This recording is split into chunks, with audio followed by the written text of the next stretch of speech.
Greetings builders, and welcome to the part 2 of our 6 builds for the November event.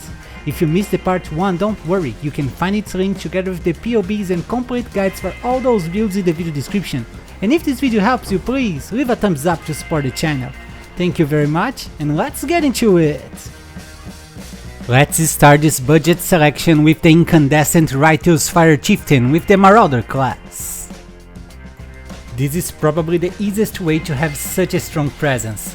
You just need to walk past the enemies and they will melt and explode without even touching you.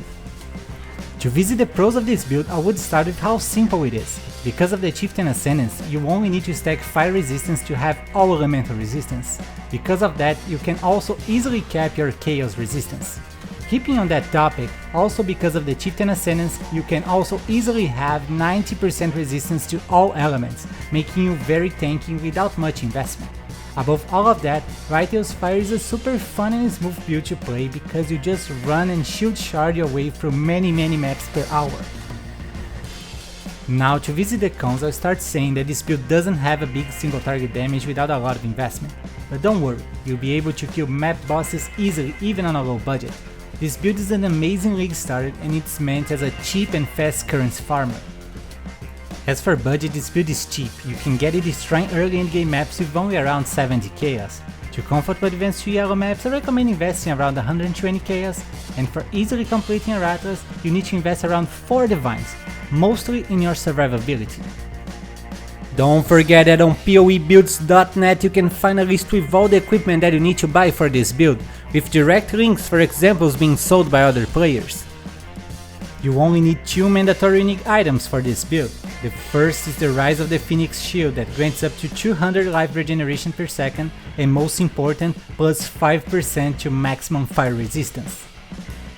Next, we also need the Cloak of Flames armor that grants 40% of the physical damage you take to be received as fire damage. This is great because we have 90% fire resistance. For clear speed, I'll give it 10 out of 10. You just need to run through the maps and enemies will die just because of your presence. It's super smooth and one of the best clear speed experience you're going to have on PoE.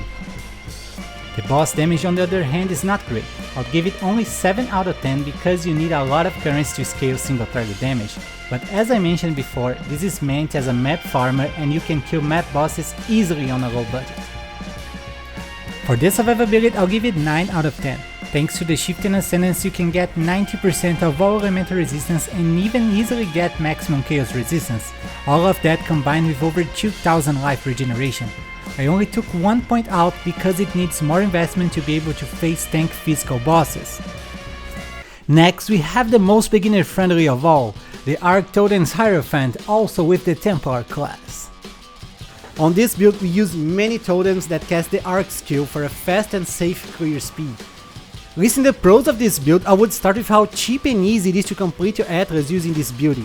With almost no investment, you have a powerful, safe and fast character that will be the perfect currency farmer for this and future builds. Now to list the cons, this build doesn't have access to evasion or spell suppression, but don't worry, totem builds are very safe to play. Another issue is that some players might find this gameplay to be a little tedious and too easy, but as you know, this is just a matter of taste. As for budget, you can get it destroying early endgame maps with only around 35 chaos. To comfortably advance to yellow maps, you need to invest around 90 chaos, and for easily completing your Atlas, I recommend investing around 3 divines, but you can totally do it with less. This build needs 3 mandatory unique items, but they are normally very cheap and easy to get. The first one is the Soul Mantle armor that causes Socket Gems to be supported by a level 20 spell totem. This grants us an extra support skill gem. We also need the Kikazaru ring to counter the effect of curses. This is because a side effect of Soul Mantle that will apply a random curse on you whenever a totem dies. Finally, we also need the Self-Flagellation Jewel that grants up to 20% increased damage for each curse on you. Thanks to Soul Mantle, you'll be always with around 9 curses, resulting on 180% increased damage. For clear speed, this build gets 9 out of 10. Arc is an awesome skill that chains through many enemies and easily clear big packs. This build counts with 4 totems casting this amazing skill. The boss damage deserves 9 out of 10. With the right debuffs and all 4 totems summoned, this build can take even big bosses down without any issue. For the survivability, I'll also give it 9 out of 10. As a totem build, you always be far from action while your totems do all the work. So, if you know how to mind your position, you can easily complete high tier maps with low grade gear. Above all, this build still counts with high armor and high block chance. And now it's her time, the Corrosive Essence Drain Occultist with the Witch class. Essence Drain is a skill that drains the life of your enemies and even restores your life by a percentage of the damage dealt. Since it can only be used in one enemy at a time, we also use Contagion to spread the damage, resulting in an amazing increase in clear speed. To list the pros of this build, I would start with how easy it is to play. You just need to cast Contagion and Essence Drain to watch the whole screen of enemies melting before your eyes. This character is also very easy to put together because it doesn't need any mandatory unique item, and above all of that, it's very safe with many defensive layers. Now to list the cons, the first thing that comes to my mind is the boss damage.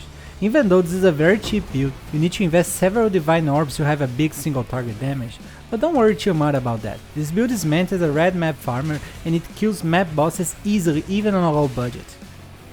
As for budget, this build is very cheap. You can get it destroying early endgame maps with only around 35 chaos. To comfortably advance to yellow maps, you need to invest around 100 chaos, and for easily completing your Atlas I recommend investing around 4 divines, but you can totally do it with less. For clear speed, I'll give this build 10 out of 10.